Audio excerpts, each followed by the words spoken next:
Fala, NTzada! E vamos para o nosso podcast da semana, hoje com outro convidado muito legal, que eu tenho certeza que todo mundo que está ouvindo esse podcast nesse momento sabe quem é. E para eu apresentá-lo, eu vou usar uma vinheta antiga, uma apresentação que eu fiz para um convidado há pouco tempo. Eu acho que vocês vão saber quem é e da onde ele está falando, tá? Okari nasai, isui, ohayou gozaimasu, Oi, toshidou, gozaimasu. Genki desu ka? genki desu ka, baribarideu. Eu tô Muito bom seu Nihongo, hein?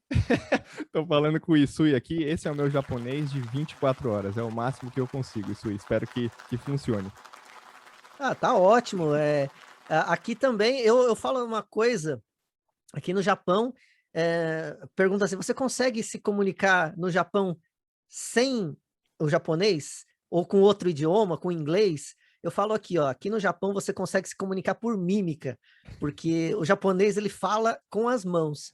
Então, você entende ele nesses gestos e ele entende você pelos gestos também. E eles falam assim entre si, entre eles próprios. Então, você consegue estar aqui no Japão sem falar nada, só observando. Só usando aí a sua habilidade na mímica. Que bom saber. Eu só falo uma coisa, assim, se alguém for vir para o Japão e tal, né, tem uma frase que a gente aprende a falar, uma das primeiras frases que a gente aprende a falar em japonês, e aí a gente acha que é bom, mas não é, que é Watashi Nihongo Wakaranai, né, quer dizer, eu não entendo japonês. Se você falar isso para o japonês, ele para de falar com você, sabe? Porque isso é mais ou menos como se fosse no português algo como eu não quero conversar, sabe? Então, eu já fiz esse erro muitas vezes enquanto eu estava aqui lá no início, que quando alguém falava alguma coisa, falava assim, watashi nihongo karanai.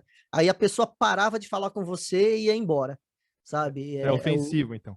Não é que é ofensivo, né? Ela tá te respeitando, tá falando, não, você não quer falar, então beleza, vou embora. Então, Entendi. um conselho é, nunca fale isso. Bom, outro bom conselho é aprender um pouquinho de japonês, né?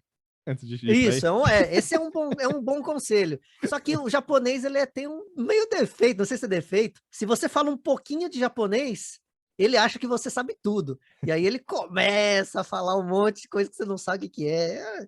É melhor você não saber nada do que você ficar falando que você sabe um pouquinho. Muito legal. Isui, um prazer ter você aqui. Para os poucos que não conhecem, deve ter uma pessoa, provavelmente, que está ouvindo esse podcast e não sabe quem é o Isui. O Isui é dono do Poeira Jogos, o canal que fala bastante de retro gaming e muitas curiosidades sobre como você colecionar e achar coisas lá no Japão, o que é, para quem é colecionador, muito legal e muito atrativo. Eu sempre disse aqui, é um dos sonhos meus ir para o Japão para ir na rota de retro gaming. Eu não fiz isso ainda, então é uma das coisas que eu quero muito fazer. Olha, eu vou te falar, primeiro que eu vou falar que a honra é minha, e a segunda coisa que você está falando aí de eu que, por exemplo, não tinha vontade, eu fiquei maravilhado. Imagina quem tem vontade. É algo sensacional. Vamos falar disso, porque essa história é muito legal, muito interessante. Mas você tá no Pode Mais Joga, Isui, e aí no Pode Mais Joga a gente pede para o convidado escolher um jogo para eu colocar no background. Tem gente que assiste pelo YouTube, e aí eu coloco alguma imagem ali de gameplay para a pessoa ir se divertindo enquanto ouve o nosso bate-papo. Tem algum jogo que te marcou, ou um jogo que você gostaria que eu jogasse? Vigilante de Master System. Ele é o meu segundo jogo de Master System. Eu acho que foi o primeiro jogo de Master System que eu zerei. É que a minha memória não é muito boa nisso, mas foi o meu primeiro jogo de Master System que eu zerei. Clássico do Master System.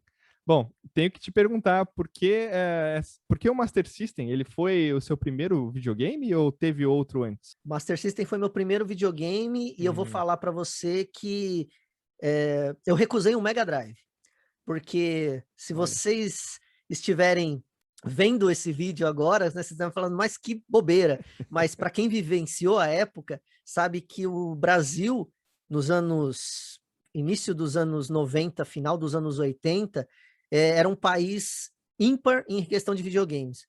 Você tinha Atari, clones de NES, Master System e Mega Drive, vendendo ao mesmo tempo, todos na mesma loja. Quer dizer, segunda, terceira e quarta geração de videogames sendo vendidas na mesma loja, todos novos. Isso só aconteceu aí no Brasil.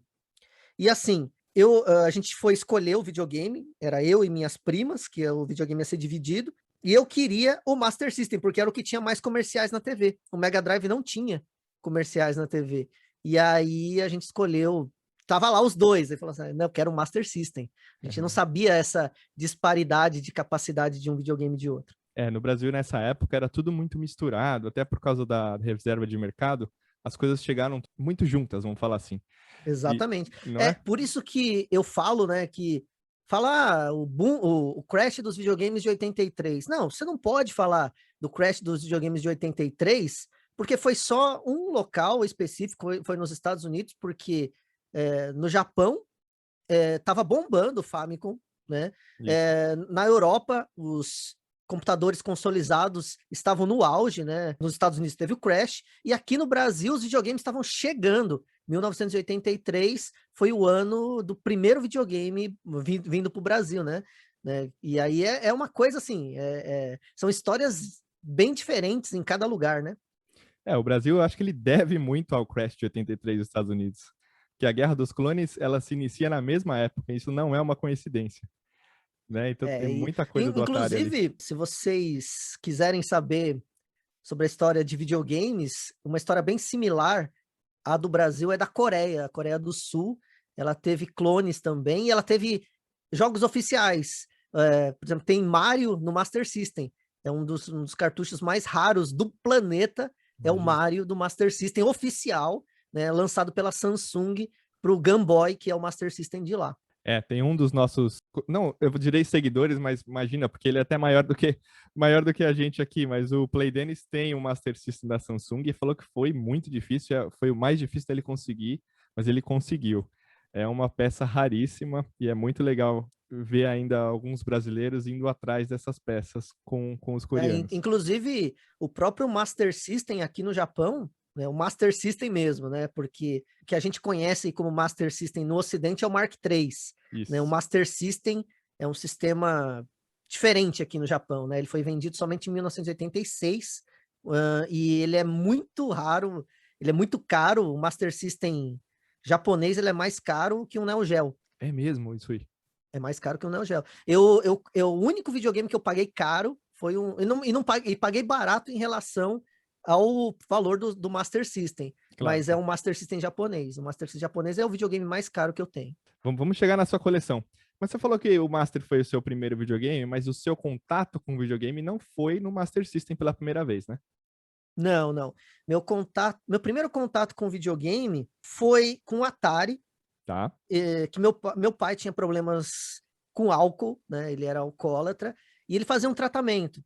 E ele, nesse local que ele fazia o tratamento, era a casa de um senhor, né? Um senhor que fazia esse tratamento, e ele tinha um Atari. A filha dele tinha um Atari, que eu nem conhecia a filha, nem sabia de nada. E ele tava lá e ele falou assim: você não quer jogar, né? Enquanto eu faço tratamento com seu pai, tal, beleza. E aí me deixaram lá e foi River Raid, o primeiro jogo que eu joguei, primeiro contato com o videogame que eu tive. Que legal. E tinha outros cartuchos, mas eu não sabia trocar. Então eu fiquei jogando River Raid até o mundo acabar. Só que tem um outro detalhe que eu não sei se foi na mesma época, ou se foi um pouco depois, ou foi meio que junto, porque a minha memória é de uma criança de 7 para 8 anos. Então, eu também joguei na casa do meu vizinho o telejogo, sabe? Só que eu não me recordo se ele foi o primeiro contato ou se foi o Atari. Na minha cabeça foi o Atari, né? Mas esse dia do telejogo tá muito incrustado na minha cabeça, porque eu ia para a escola junto com esse meu vizinho. E quando a gente chegou em casa, na casa dele, que eu ficava na casa dele por um período até minha mãe chegar e me buscar lá, tava tendo um telejogo lá. E eu lembro de ficar muito impressionado, porque foi o primeiro jogo também que eu pude jogar com outra pessoa, né? O River Raid eu joguei sozinho. Agora, o telejogo eu joguei contra o meu vizinho, né? E era algo surreal, você poder interferir na imagem da TV. Isso foi algo bem impressionante para mim na época. E isso foi tudo no Brasil, né? Tudo no Brasil, tudo no Brasil. Então, aí volta naquela conversa de como a primeira e a segunda geração e a terceira geração estão todas misturadas, né? Por causa dessa coisa do mercado brasileiro, tem um boom no videogame e o telejogo ser até uma versão do Pong nacional, né? Então pode sim ter se misturado nas épocas da primeira e na segunda geração, por isso que fica difícil lembrar, né? Isso aí. Sem dúvida, sem dúvida. E tem uma coisa interessante que eu fico pensando quando a gente fala de videogames, em tecnologia em geral. O Japão é um país extremamente tecnológico. Só que em matéria de gostar de tecnologia, eu acho que o Brasil é um país entre os tops, sabe? Você deixa de comprar comida para comprar alguma coisa tecnológica, seja um videogame, seja um computador, seja um celular, e isso Verdade. não acontece, por exemplo, aqui, né? Aqui, por exemplo, da comida é um presente. Você dá um celular, não. O celular é algo descartável, o celular que é algo, lógico que hoje é essencial, mas essa paixão do brasileiro por eletrônicos, eu acho que é algo fora do padrão, assim, do restante do mundo, porque tenho amigos no Canadá, tenho amigos na Espanha, e eles realmente não falam dessa paixão brasileira por eletrônicos e por internet também. Se você vê é, todos os trend tops sempre tem, nos top 10 tem algum trend top brasileiro, porque o Brasil realmente ele gosta muito de internet, né, de toda essa tecnologia, né? É verdade. Será que não é por causa do preço isso aí? A internet eu entendo porque o brasileiro é mais comunicativo, mas quando a gente fala de eletrônico, será que não é o preço proibitivo que faz aquilo ser um objeto de desejo? É algo a se pensar. Eu não tenho uma opinião formada a respeito disso, Aham. porque aqui, né, não sei se alguém já veio aqui para o Japão, mas aqui se usa tecnologias antigas pra caramba, É sabe? mesmo? Você encontra fita cassete, você encontra CD, encontra DVD, encontra fax, né? Toda empresa tem o número do telefone dela e embaixo tem o número do fax, né? E é algo que é extremamente necessário. Você vê que muitas, é, muitos negócios são fechados com fax, não com e-mail. Olha só. É uma coisa muito interessante isso, porque. E outra coisa também, eu falei isso hoje, eu estava é, jantando, né, com Uhum. a minha esposa, e aí eu olhei assim um aviso, e o aviso não estava impresso, o aviso estava escrito, sabe? Então é algo que aqui se usa muito ainda, apesar de ser um país extremamente moderno, se escreve muito, se usa tecnologias antigas, né? Eu acho que é um dos únicos países que o comércio de música, né, como CDs e DVDs, é grande. Se você entrar numa loja, você encontra inúmeros DVDs e CDs, e não é Blu-ray que eu estou falando, não, é CD e DVD mesmo, novos, de filmes atuais, sabe? É algo assim que é surreal para nós brasileiros, que é, só usamos MP3 nas músicas, né? E na parte de filmes e tal, a gente só usa os streaming, né? Interessante pelo espaço físico, né? O japonês ele vive num apartamento num espaço menor, né? E mesmo assim com Então, tantas coisas, não? eu contesto muito isso, porque Aham, assim, você já entrevistou o Coelho aqui, o Coelho é um rapaz do mundo, né? é verdade.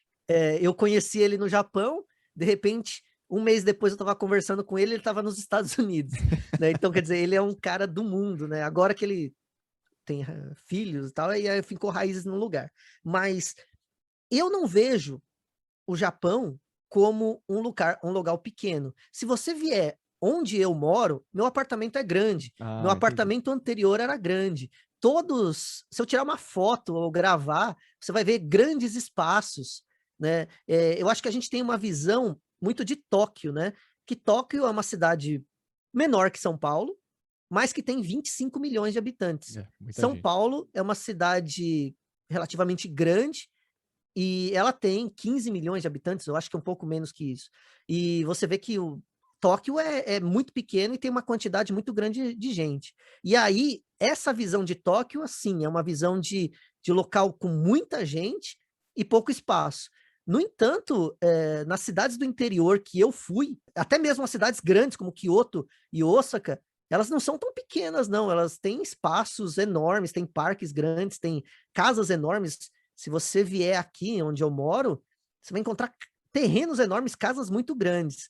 Então, e se você for nas cidades do interior também. Eu acho que essa visão que a gente tem, e que eu tinha também antes de vir para cá, é de Tóquio, né? De Tóquio e das cidades próximas, né? Tóquio, Yokohama, tal, cidades que são realmente extremamente muito, muito populosas.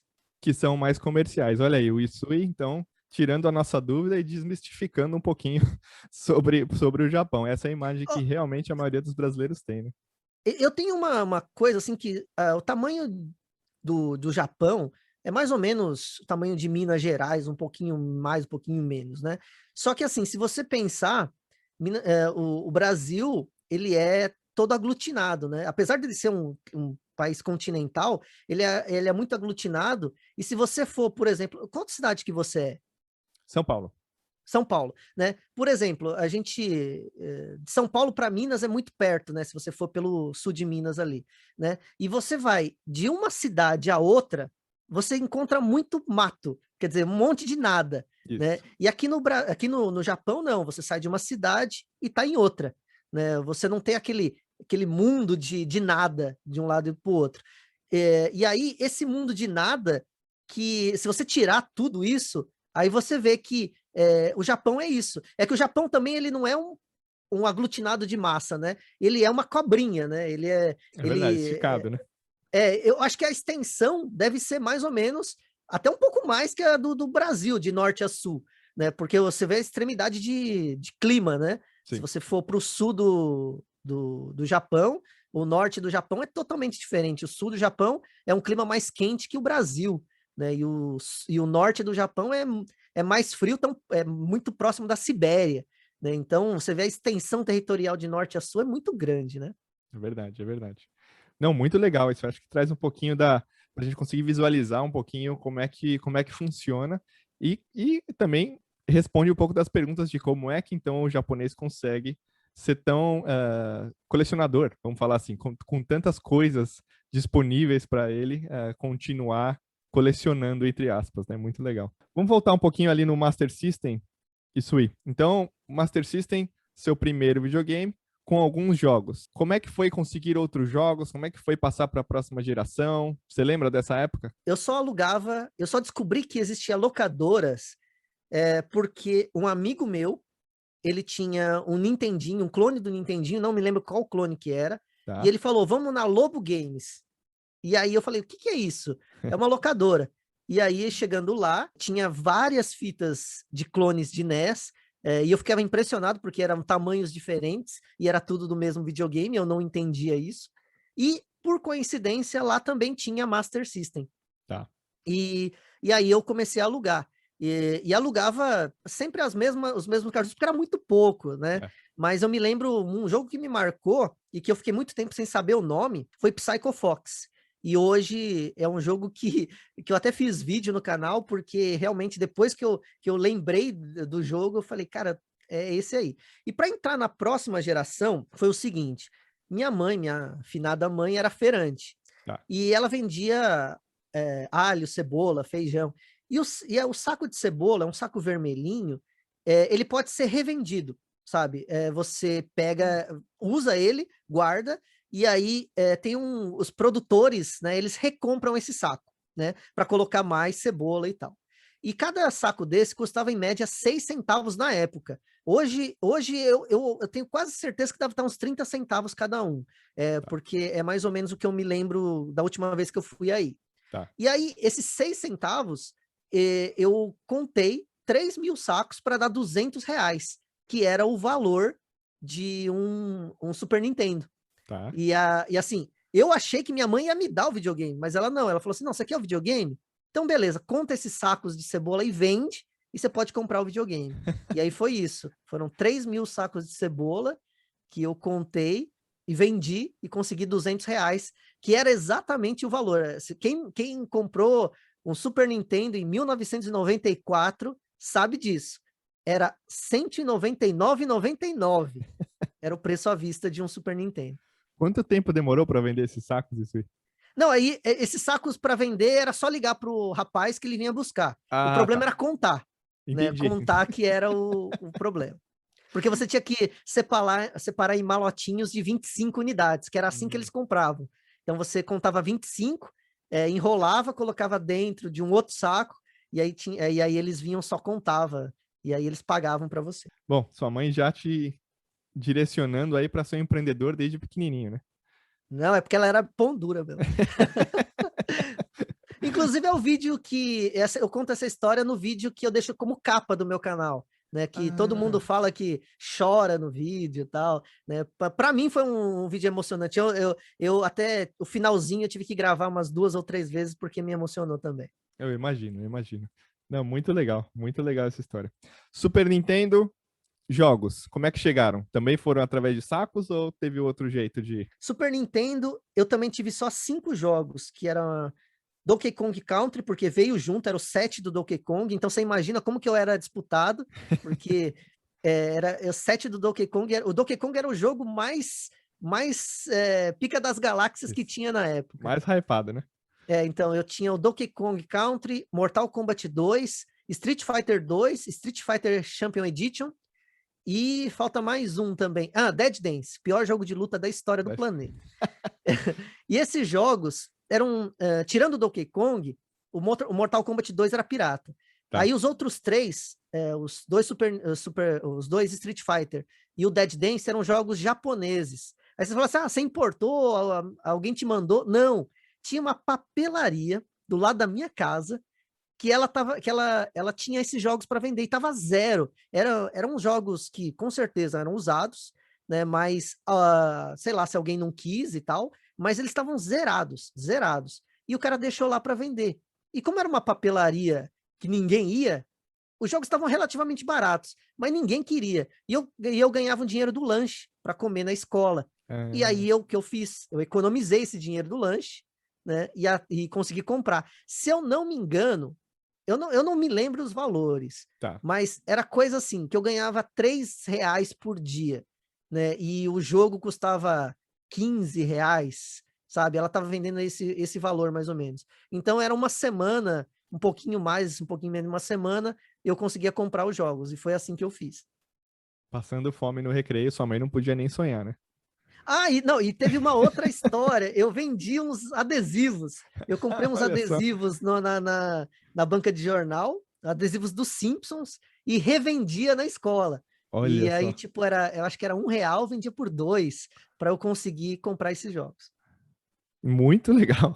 Bom, era sempre, a gente teve que achar um jeito, né? Não tinha outra forma, principalmente porque esse dinheiro era a mais do que os pais podiam prover, né? Pra gente ter os jogos, então tinha que se virar, né? Tá certíssimo. O Super Nintendo marca um pouquinho pra você, ou ele não é tão marcante quanto foi o Master System, isso aí? Eu acho que o Super Nintendo é o videogame da minha vida, sabe? Tá, então marcou bem. Porque no Master System eu conheci... O Atari eu joguei uma vez, o telejogo foi a primeira vez que eu joguei multiplayer, o Master System foi meu primeiro videogame, mas onde tinha variedade de jogos e você podia jogar tudo que podia, e eu conheci tudo, locadoras, porque eu alugava na sexta-feira 3 cartuchos para devolver na segunda, foi tudo isso foi com o Super Nintendo. Então, o melhor jogo da minha vida, eu acho que é do Super Nintendo, que é o Donkey Kong Country. Não sei se tem outro jogo que eu falo sempre. É o melhor jogo que eu joguei. E o pior jogo o pior game que eu joguei na minha vida também é do Super Nintendo, que é Pit Fighter. Pit Fighter do Super Nintendo, pra mim, é uma porcaria. Os bonecos são pequenininhos, né? A jogabilidade, eu acho que o problema maior é a jogabilidade, porque assim, o Yar Kung Fu, por exemplo, é um jogo de luta do NES, os personagens são minúsculos, mas a jogabilidade é na mão, né? Agora, Pit Fighter, a jogabilidade é muito ruim. É muito, muito ruim. Eu lembro disso. E tanto que eu falava, nossa, que jogo ruim, que jogo porcaria. Não me lembro quem foi, desculpe quem foi, mas me falou, não, o Pit Fighter de Mega Drive é bom. Eu falei, não pode ser, Pit Fighter do Super Nintendo é uma porcaria, só o do arcade que é legal. E aí eu fui jogar o do Mega Drive, e realmente, do Mega Drive a jogabilidade é ótima. Tipo, é tudo travado, é tudo a mesma coisa, mas você aperta o botão e acontece. No Super Nintendo não, você aperta e nada acontece depois. Erraram feio ali, com certeza. Bom, Super Nintendo pra mim também é um dos que foi o bridge pra chegar no 64, que pra mim é o melhor videogame. Isso aqui é muito contraditório falar isso, mas é porque eu joguei tanto e tenho muito carinho pelo Nintendo 64. Você continua na Nintendo ou você ainda dá uma visualizada no que a Sega tá fazendo nessa época? Uma coisa que eu tenho que te falar é que meu primo, ele tinha uma locadora. Eu tive dois primos das duas famílias, né, sabe, do parte de pai e do parte de mãe, que tiveram locadora. Um teve uma locadora nos anos 90, então foi exatamente na época do Mega Drive e tal. E eu sempre ia na casa dele jogar Mega Drive, tanto que Golden Axe era o meu sonho. Eu via Golden Axe no arcade, mas eu não gostava tanto do Golden Axe do arcade, eu gostava do Golden Axe do Mega Drive, né? E ele tinha locadora, e inclusive lá pro final já do Master System, eu também aluguei fitas de Master System nessa locadora do meu primo. E passou um tempo, já na geração do PlayStation, do Nintendo 64, meu outro primo, por parte de pai, sobrinho do meu pai, ele morava aqui no Japão e voltou para o Brasil. E as locadoras estavam bombando. E o que, que ele fez? Ele pegou uma franquia da Pro Games. E eu trabalhei nessa franquia. Nossa, Então, sonho. o meu contato com os videogames foi muito mais amplo. Apesar de eu ter só, na quinta geração, ter só o PlayStation, né? Eu trabalhei numa locadora. Então, eu tinha contato com todos os videogames daquela geração, né? Tanto o Saturn quanto o Nintendo 64 e o PlayStation. Eu fui jogar Saturn na Pro Games e era o único jeito de jogar Saturn, porque era muito caro, a gente alugava a hora e ia jogar ali um FIFA, ia jogar ali um Panzer Dragon, alguma coisa desse sentido, porque não tinha como ter o console, era proibitivo mesmo. Eu também acho que Saturn eu só vi na casa de um amigo meu, e olha que foi bem raro, e ele só me chamou porque ele não conseguia passar uma parte de Resident Evil, Aham. né, do Saturn, e ele sabia que eu tinha o Resident Evil do PlayStation, e ele falou assim, me passa essa parte aí, por isso que ele me chamou, senão ele nem me chamava. Por ter trabalhado em locadora, você teve mais acesso a comprar jogos ou videogames, ou aí você só alugava mesmo ou pegava emprestado ali? Olha, eu vou te falar que videogame era uma coisa muito cara. É Então, muito caro até hoje, até né? hoje, No né? Brasil, né? Talvez não seja proibitivo, preço proibitivo no resto do mundo, Yeah. mas no Brasil é muito, muito caro, né? Era muito caro. E a época do PlayStation a gente só teve pirata. Nem se você quisesse, eu duvido que alguém conseguisse encontrar algum lugar que vendesse jogos originais, tanto na quinta quanto na sexta geração, né? Então, eu tinha muitos jogos piratas, tanto no PlayStation 1 quanto no PlayStation 2. E na locadora, na verdade, na locadora eu não pegava nada, porque os jogos de PlayStation eu tinha em casa, os É, piratas. E o Nintendo 64, todo mundo fala que eu usou muito o Nintendo 64, mas era porque eu tinha inveja, sabe? Porque assim, o Nintendo 64 não tinha os cartuchos piratas, mas tinha um mito, e não era tão mito assim não, viu? Todo mundo fala que era mito, mas as fitas piratas realmente queimavam o console. Eu via 2 ou 3 amigos meus que perderam o videogame com cartuchos piratas. olha Pode ser só. que não seja isso, ou uma coincidência muito grande, mas eu me lembro claramente de 2 amigos meus que perderam o Nintendo 64. Eu só conseguia jogar Nintendo 64 quando estava na locadora, estava na Pro Games. Só que lá era disputado, porque o PlayStation todo mundo tinha em casa, e os CDs eram muito baratos, porque eram piratas, e já o Nintendo 64 não. Né? O Nintendo 64, ele era o último resquício mesmo da originalidade dos videogames, né? Você tinha que ter o Exatamente. cartucho original. Para você ter uma ideia, eu me lembro que quando saiu Smash Bros, Pokémon Stadium 2, a gente tinha comprado para locadora umas 10, nunca tava lá, sempre tava alugado, porque Sempre a fala. galera alugava pra caramba. É, Você que teve Nintendo 64 deve ter vivenciado isso aí. Os lançamentos você nunca conseguia encontrar na locadora. não conseguia e eu não comprava pirata com medo do videogame queimar. Então esse foi um dos videogames que eu não comprava pirata. PlayStation sim, mas pro 64 não. Então eu ficava esperando. Uma hora aparecia alguém, algum amigo que tinha e eu conseguia jogar. Mas era muito difícil alugar realmente os lançamentos na, na, Olha, eu, na Pro eu vou te Games. contar uma coisa que se você aí que tá ouvindo já pegou um cartucho de Nintendo 64, sabe que ele é muito pesado. Ele é pesado. Né? E agora, se você pegar um pirata da época, tanto que, olha, ele não deve ter muita qualidade porque você não vê ninguém comercializando. Exatamente. Né? Você vê comércio de cartuchos piratas de NES, cartuchos piratas de Super Nintendo, cartucho pirata de Mega Drive. Agora, cartucho pirata de Nintendo 64 você não vê. Mas se você tiver a oportunidade de pegar um, parece que só tem a carcaça, é muito levinho. É muito levinho. Eu lembro muito na Santa Efigênia, tinha muita gente vendendo. Nunca tive coragem. Mas tá aí, tem um mito que ficou e você disse que teve gente que passou por problemas ruins aí. Então, se era mito ou não, por via das dúvidas, não cheguei a comprar. Vai entrando numa parte da sua vida isso e que você já tá mais velho, né? Então, o videogame fez parte da sua vida desde sempre ou teve um hiato aí? O videogame sempre fez parte da minha vida. Só que teve um período em que eu joguei menos, sabe? Que foi o período em que eu comecei a trabalhar efetivamente. Eu era gerente de uma rede grande de hipermercados. Tá. E aí você tinha horário para entrar, mas não tinha horário para sair.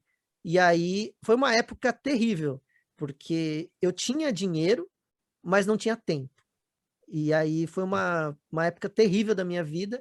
E aí eu só voltei a jogar videogame por causa de uma coisa não tão boa que aconteceu. Minha mãe ficou com câncer, precisava de cuidados, eu sou filho único, minha mãe era viúva, e eu deixei de trabalhar, deixei de fazer tudo para cuidar dela. E aí, nesse período, para não ficar sem fazer nada, eu comprei um PlayStation 3. Para você ter uma ideia, o primeiro modelo passou batido, assim, eu nem eu estava trabalhando e tal. Quando aconteceu essa enfermidade com a minha mãe, inclusive é o PlayStation 3 que eu fiz um vídeo que está comigo até hoje, é um videogame extremamente importante para mim, porque me fez passar por esse período que não foi tão bom, né? E ele me ajudou bastante. Se não fosse ele, eu não sei como que eu faria, né? Então, PlayStation 3 e God of War 3 foram jogos que me ajudaram bastante nesse período. Então, eu tive um hiato mais por causa de trabalho, mas o videogame sempre fez parte da minha vida. E eu voltei a ter o videogame exatamente por essa enfermidade que aconteceu. E voltou no Play 3. Então, provavelmente o Play 2 foi um que ficou meio fora do seu Não, alcance. Eu joguei bastante Play 2, né? Mas não joguei muito. Assim, eu tive eu tive, só que só no período que eu tinha tempo, e nunca tinha tempo. Exatamente. Muito engraçado. Isso aconteceu bastante com as pessoas que a gente vem conversando aqui no Pode Mais Joga, principalmente pela idade que bate bastante, e teve aquele momento que não jogou tanto, né? E não importa a idade da pessoa, teve alguma das gerações que ficou com menos tempo para se jogar. E geralmente é onde você tinha mais dinheiro. É muito engraçado. É verdade. Acontece bem nessa hora. Isso aí, vamos falar do seu canal. Acho que é uma das coisas mais legais que a gente tem hoje no YouTube, para quem gosta de retro gaming, é o Poeira Jogos. Pelo jeito didático que você fala, pelo jeito que você trata o videogame, pelo jeito que você trata cada peça que você traz apresentando. Da onde veio essa ideia e se tem a ver com a sua mudança para o Japão? Eu comecei o canal porque eu sempre gostei de videogames. E a intenção do meu canal sempre foi, pelo menos no início, falar sobre as minhas experiências com videogame. Né? E aí foi isso que eu fiz. Só que chegou um período em que eu estava com uns amigos meus que sabiam muito de videogame. E assim, eu sempre gostei de história, né, de contar uma história. Todas as vezes que eu falava das minhas experiências, eram minhas histórias. E aí, eu estava conversando com um amigo meu, que sabe muito de videogame, e ele chegou e falou, as coisas não foram bem assim. Por quê? E ele começava a me explicar com fontes tudo que tinha acontecido, né? E me mandava, era bem o começo dos grupos que tinha no WhatsApp. Tá. Ele falava para mim, não, isso aqui aconteceu assim por causa disso. E me mandava um artigo lá da Coreia. Aí ele fala, não, mas isso aconteceu, mas não foi assim. E aí me mandava uns documentos da Rússia. E eu falava, caramba, mas que coisa, né? Aí eu falei, eu preciso contar isso. Né? E aí eu falei, vamos contar a história do Master System de verdade? Aí ele falou, vamos então, né? Eu não vou falar o nome dele porque ele não gosta, mas eu vou falar, vai, é o Mikael, tá? Mikael XBR. Ele odeia quando eu falo o nome dele. Mas ele falou, vamos então, eu vou te ajudar. A gente começou a falar, a pesquisar tudo sobre Master System, E aí lancei esses 3 vídeos falando de Master System. Nesse período que deu boom no meu canal, porque não existe relato de Master System. Para você ter uma ideia, teve um rapaz que comentou lá, né? O Isui copiou tudo do Wikipédia. Aí eu falei o seguinte, né?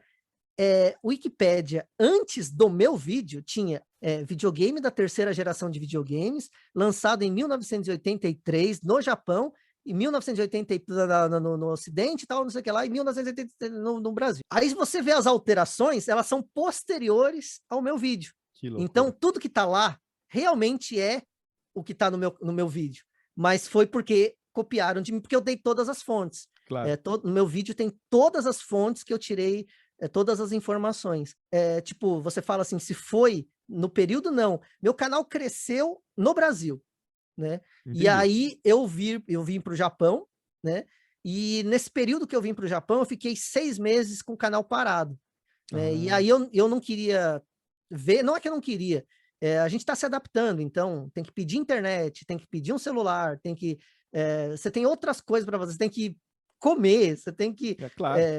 mobiliar o seu apartamento, você tem que fazer tanta coisa e acabei que eu deixei o canal 6 meses parado. Quando eu retomo, quando eu abro meu YouTube e vejo lá o que aconteceu, meu canal tinha triplicado de tamanho, né? E aí que eu vi que eu tinha uma responsabilidade maior, né? Porque eu fiquei conhecido pelos vídeos do Master System, os vídeos do Mega Drive, que foram 12 vídeos contando a história do Mega Drive, que me deixaram extremamente conhecido, né? Tanto que eu não consigo me livrar mais de Sega, né? Todo mundo acha que eu sou um canal de Sega, né? Mas na realidade não. É porque os 2 vídeos que me projetaram, né? Os 2 vídeos não, os 2 temas, né? Porque ao total são quase 30 vídeos falando de Master System e Mega Drive. Então, foram esses 2 consoles da Sega, né? E depois que eu vim aqui para o Japão, e aí eu comecei a ver que eu precisava manter o mesmo padrão, né? Saber de fontes, tanto que eu não falo de rumores, eu não falo de nada, sempre eu falo de algo que aconteceu e com as fontes que eu peguei, né? Para não porque o meu público é assim, né? Meu público ele quer saber a versão dali do que aconteceu. Tanto que eu fiz um vídeo agora falando sobre o Resident Evil de Nintendo 64, que tem muita gente que fala que não foi nada disso, e tem gente que fala que foi, e o pior é que tem fontes e tem tudo dos dois lados. Aí eu fiz um vídeo para os 2 lados, com as fontes dos 2 lados, né? Para ninguém falar que foi que eu estou sendo tendencioso para um lado ou para o outro. Para nenhum né? dos lados. Inclusive, você falou algo que é realmente o que eu prezo. Tem uma história que marcou a minha vida, que uma menina me mandou um comentário. Eu tenho um público feminino muito grande.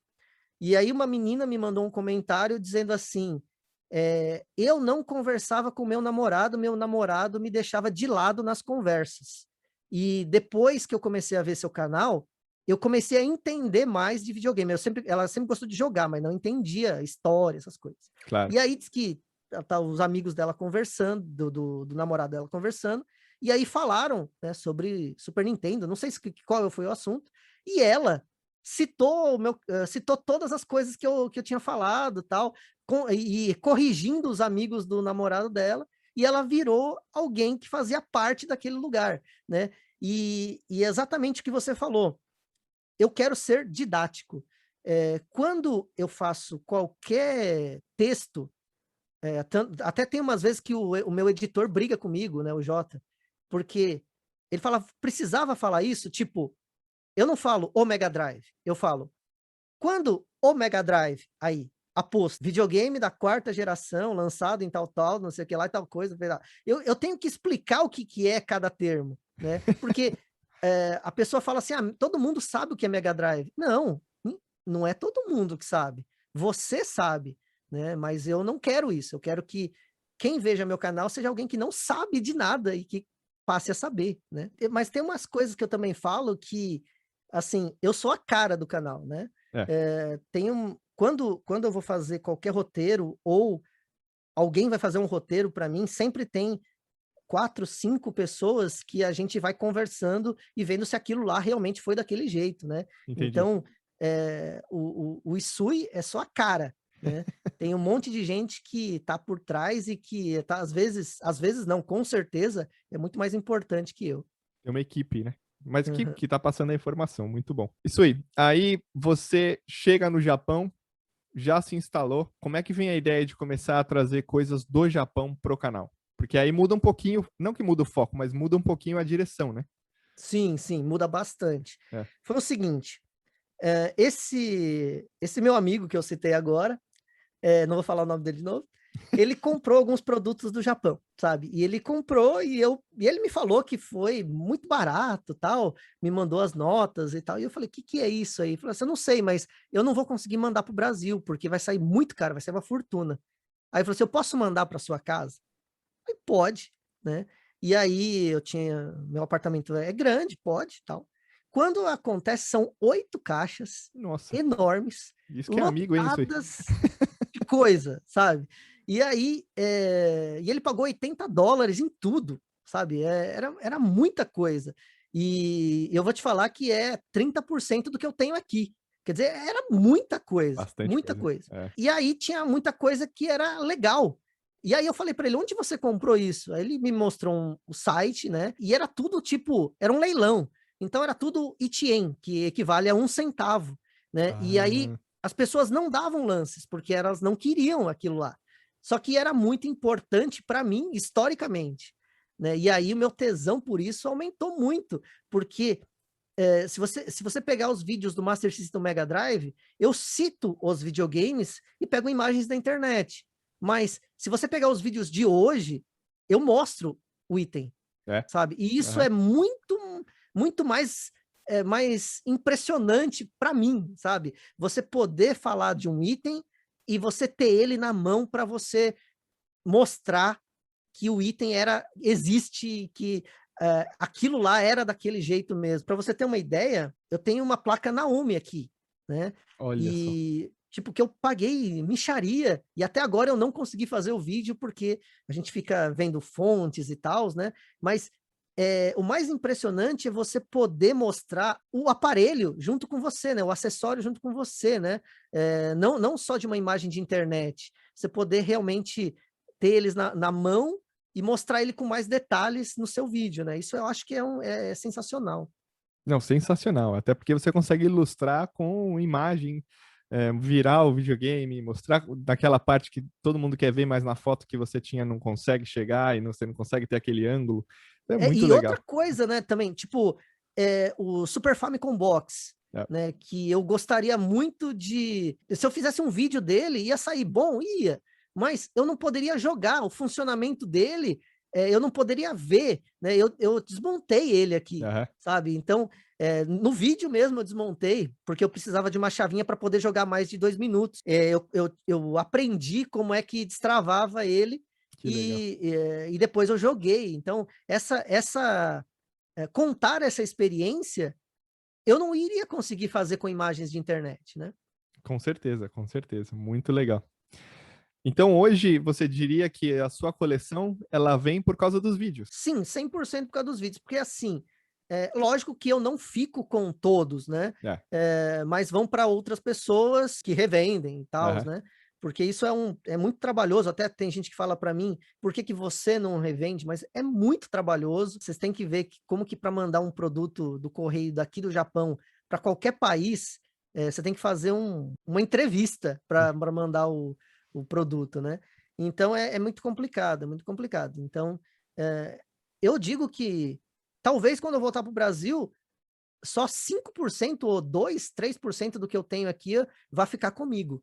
O resto todo realmente é para eu conseguir mostrar num vídeo, né? Algo que eu só vou ficar com o que realmente é muito importante para mim, né? O Coelho falou a mesma coisa. Eu acho que ele seguiu esse mesmo passo de ter levado só as coisas mais importantes. E aí Uhum. dá uma dó, né? Porque você fala, nossa, tem tanta coisa aqui que deveria ser super legal trazer para o Brasil, né? Enfim. É que assim também tem um outro detalhe, né? Que as mudanças têm eu posso levar uma quantidade de itens a mais, porque eu morei aqui, então vira como mudança, Claro, claro. né? Mas não posso levar caixas dos produtos, então isso também desanima um pouquinho de você levar as coisas daqui, né?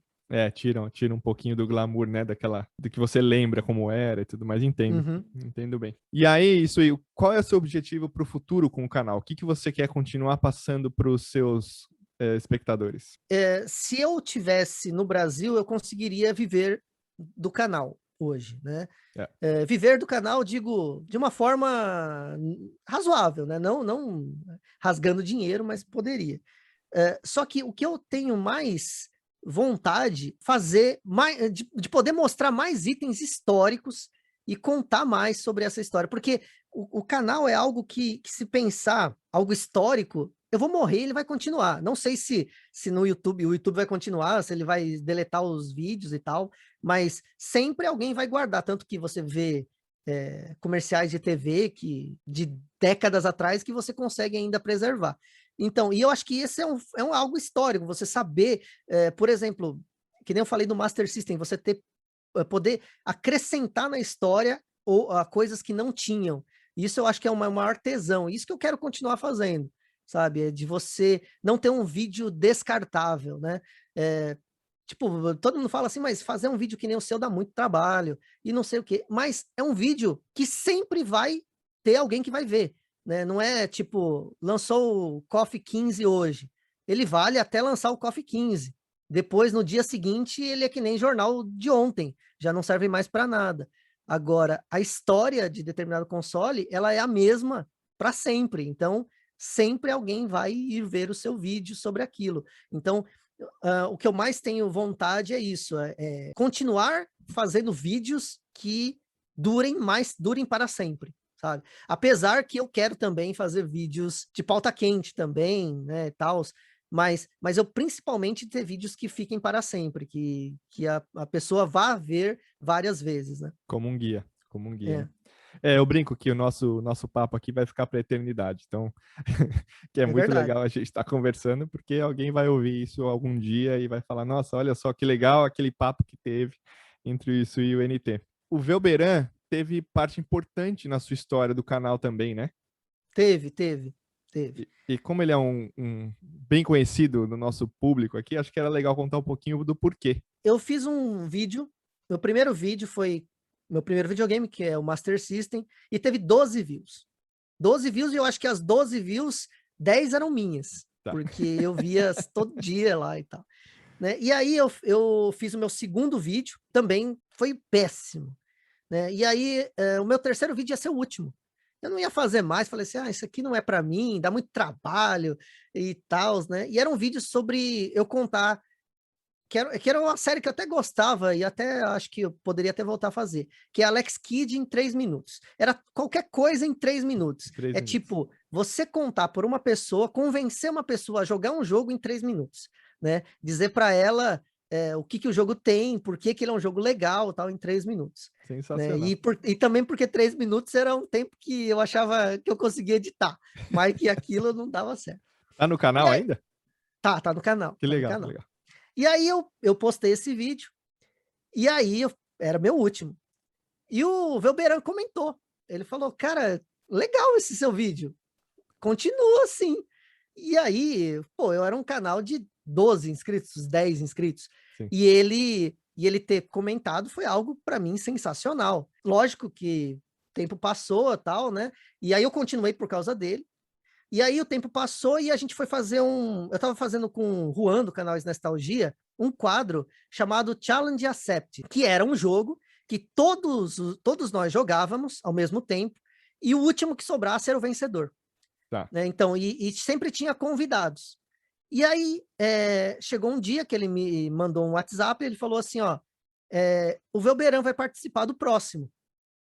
Aí eu falei, caramba, que legal, né? E aí o Velberan entrou, né, na sala lá para gravar, e aí ele deu boa noite para todo mundo, e eu falei essa história para ele. Falei, Velberan, talvez você não me conheça, não lembra de mim e tal. E eu contei essa história. E aí ele, claro que não se lembra, ele não se lembrou da história e tá beleza, lógico, né? E aí depois, só que depois desse dia, eu comecei a ter contato com ele, né? Ele me passou o contato dele, eu comecei a conversar com ele. Principalmente por causa de edição. Ele fazia o Quinta Clássica e ele precisava fazer um logo para o Quinta Clássica e depois fazer uma abertura para o Quinta Clássica. E eu falei para ele, eu faço para você, né? E aí eu fiz e ele quis me pagar e eu falei para ele, não precisa pagar nada, né? E ele falou, não, tem que te pagar, me fale. Então, aí eu falei, tá bom, você quer me pagar? Eu quero 2 horas do seu tempo para poder conversar com você. E aí, poder ver o que eu poderia melhorar no meu canal, né? E aí, se eu falo tanto para as pessoas que falam que eu tenho uma rivalidade com ele, porque nós temos pensamentos diferentes, lógico, nós somos pessoas diferentes, temos pensamento diferente, né? Mas, tanto que o vídeo dele, de Master System, é muito diferente do meu, né? Tem informações bem diferentes, bem contraditórias até.